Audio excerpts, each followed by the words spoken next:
Video शुरू करने से पहले आपको ये सवाल का जवाब देना है that what does article 324 refer to. आपने जो गेस किया वो बिल्कुल सही है। It is the election commission of India and that's what the topic of today's series video is, the election commission of India.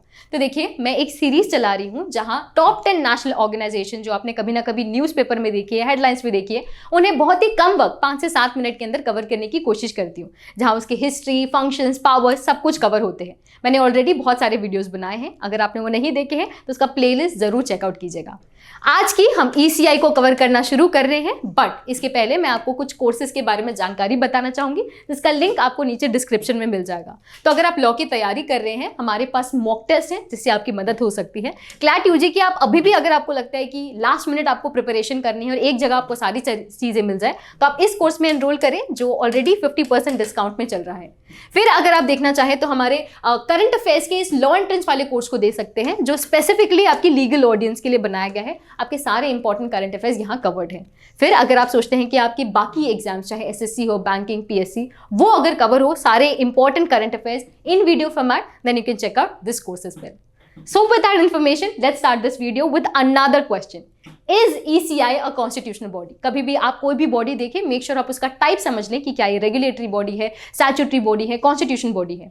तो अब अगर हम ECI की बात करें तो yes, it is a constitutional body, और यही इसका सबसे बड़ा सुपर पावर है कि ये एक कॉन्स्टिट्यूशनल बॉडी है under article 324। Yes, so it's an all India body that is common to both the central government and the state government. तो इलेक्शन कमीशन ऑफ इंडिया मतलब सिर्फ सेंट्रल नहीं, स्टेट गवर्नमेंट के भी जितने इलेक्शंस होते हैं वो इसका ख्याल रखते हैं। यहाँ पर मैं आपको बताना चाहूंगी कि कॉन्स्टिट्यूशन के अंदर हमें मेंशन किया गया है कि जितने भी इलेक्शंस होते हैं for parliament, state legislatures, office of president and the office of vice president, इसके डायरेक्शन, सुपरिटेंडेंस एंड कंट्रोल, इन सारी चीजों को देखा जाता है इलेक्शन कमीशन ऑफ इंडिया के द्वारा।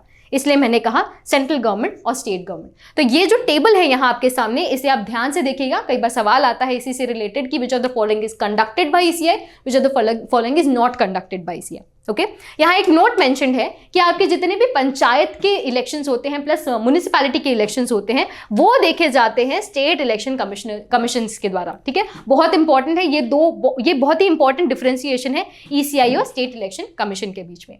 ऑलराइट, चलिए आगे मैं आपको कॉम्पोजिशन के बारे में बताना चाहूंगी। आज की डेट में मल्टी मेंबर बॉडी है ये, बट ये शुरू जब हुआ था 1950 में, तब ये 1 मेंबर बॉडी हुआ करती थी, सिर्फ एक चीफ इलेक्शन कमिश्नर हुआ करते थे। फिर जब 1989 में जो वोटिंग एज है जब वो रिड्यूस हो गई, तो उससे काफी ज्यादा रिस्पॉन्सिबिलिटी बढ़ गई। तब इन्हें लगा कि और 2 इलेक्शन कमिश्नर्स होने चाहिए, तो ये 1 से हो गए 3 मेंबर की बॉडी। फिर 1990 में फिर 2 पोजीशंस को एलिमिनेट किया गया, फिर 1993 में फिर से उसे ऐड किया गया। तो 1993 से लेके 2023 तक अब तक ये मल्टी मेंबर बॉडी ही है, और तब से लेके अब तक हमारे पास 3 इलेक्शन कमिश्नर्स हैं।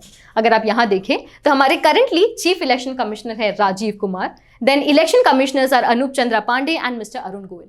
Any time you have any kind of confusion कि कौन किस पोजीशन में है, make sure that you stay updated with their website. आप इनकी वेबसाइट में चली जाइए ऑफिशियल, वहां आपको सारी इंफॉर्मेशन मिल जाएगी। ऑलराइट, तो ये हमने पता कर लिया, एग्जाम से पहले जरूर इसे पढ़ के जाइएगा।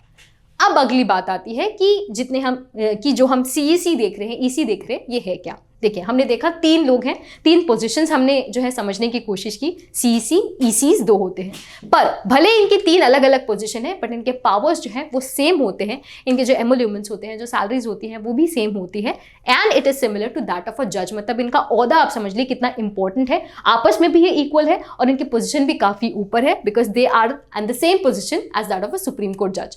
तो इट इज दैट इंपॉर्टेंट, क्योंकि इंडिया में इलेक्शंस कितने इंपॉर्टेंट है, कितना बड़ा ये फेस्टिवल होता है, कितना बड़ा ये गेम चेंजर हो सकता है, वी ऑल नो। तो ये इलेक्शन सही तरीके से हो, फेयर हो, सभी को लेवल प्लेइंग फील्ड इक्वल मिले, ये सारी चीजें इंश्योर करने का काम इनका होता है।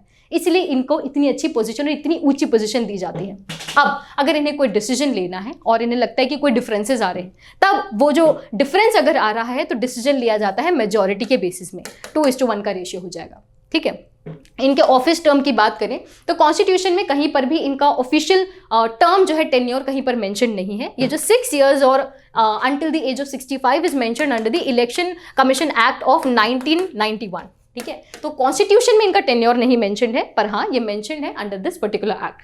तो ये आपको यहाँ पर देखना है, इवन इफ अगर एग्जाम में पूछा जाए तो आप यही एज जो है यहाँ लिखेंगे। ऑल्सो इनके अगर रिमूवल और अपॉइंटमेंट की मैं बात करूं तो इन्हें अपॉइंट किया जाता है प्रेसिडेंट ऑफ इंडिया के द्वारा, सीईसी और ईसी दोनों को। पर जब रिमूव करने की बात हो तो ये रिमूव या तो खुद हो सकते हैं रिजाइन करके, या फिर इन्हें रिमूव करने के लिए उसी प्रोसेस से गुजरना पड़ेगा पार्लियामेंट को जिस प्रोसेस से सुप्रीम कोर्ट के जज को रिमूव करने के लिए किया जाता है। ठीक है, तो भले प्रेसिडेंट अपॉइंट करते हैं पर रिमूवल उनके द्वारा नहीं किया जा सकता। ये भी एक बहुत ही इंपॉर्टेंट पॉइंट है इससे रिलेटेड। नेक्स्ट एक और सवाल, when is the national voters day observe? मैं आपसे ये इसलिए पूछ रही हूं क्योंकि ये वही दिन है जब ECI को फॉर्म किया गया था, दी 26 ऑफ जनवरी 1950। जिस दिन इसे बनाया गया उसी दिन को हम नेशनल वोटर्स डे ऑब्जर्व करते हैं। अब मैंने बात की थी आर्टिकल 324 के बारे में। This is mention under article 15। From article 324 to 329 पूरी जगह ECI के इंडिपेंडेंस, इम्पार्शियलिटी और फंक्शनिंग के बारे में ही बात करता है। बाकी मैंने अपॉइंटमेंट, रिमूवल, कंडीशंस थोड़ा ये आपको बता दिया। यहाँ पे आप ये पॉइंट देख सकते हैं that CEC can not be varied to his disadvantage, मतलब इनकी कोई भी ऐसी कंडीशंस नहीं ला सकते इनके अपॉइंटमेंट में जो इनके लिए डिसएडवांटेज हो सके। ऑल्सो जितने भी इलेक्शन कमिश्नर्स होते हैं, जो रीजनल कमिश्नर्स होते हैं, उन्हें ऐसे ही रिमूव नहीं किया जा सकता जब तक चीफ इलेक्शन कमिश्नर की हामी ना हो।